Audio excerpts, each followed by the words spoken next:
শনিবার যুব ভারতী ক্রীড়াঙ্গনে বিশৃঙ্খলার পরে সন্ধ্যায় সেখানে যান রাজ্যপাল সিবি আনন্দ বোস, কিন্তু যুব ভারতী দরজা বন্ধ থাকার কারণে তাকে ফিরে যেতে হয়।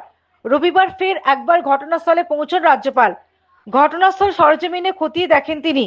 একই সঙ্গে বোস জানান, ভবিষ্যতে এই ধরনের পরিস্থিতি এড়ানোর জন্য কি করণীয় সেই সম্পর্কে একটি রিপোর্ট তৈরি করেছেন তিনি। রাজ্যকে 12টি বিষয় উল্লেখ করে একটি নির্দেশিকা দিয়েছেন। পাশাপাশি তিনি একাধিক প্রস্তাব সহ একটি রিপোর্ট কেন্দ্রীয় সরকার এবং নির্দিষ্ট স্পোর্টস অথরিটিকে দেবেন বলেও জানান।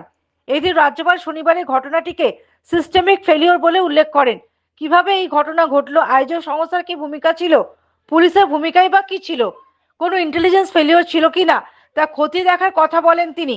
এদিন যুব ভারতী পরিদর্শনের পরে রাজ্যপাল বলেন, এই ঘটনা সমস্ত ফুটবল প্রেমী, বিশেষ করে কলকাতা ফুটবল প্রেমীদের কাছে অত্যন্ত লজ্জাজনক।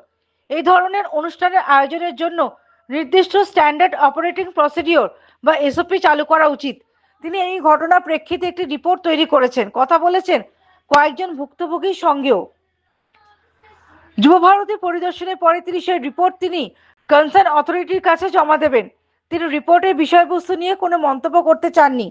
শনিবারের ঘটনার প্রেক্ষিতে কয়েকটি পদক্ষেপ করার পরামর্শ দিয়েছেন রাজ্যপাল।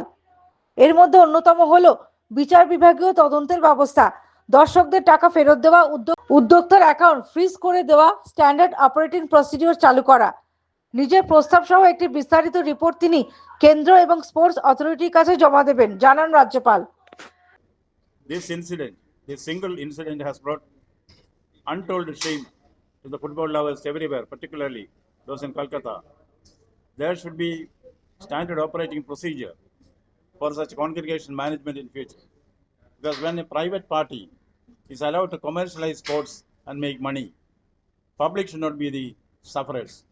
There are larger issues of administration governance involved in that. And also there are fundamental rights and the human rights of the people are involved in that. I see it from a larger perspective.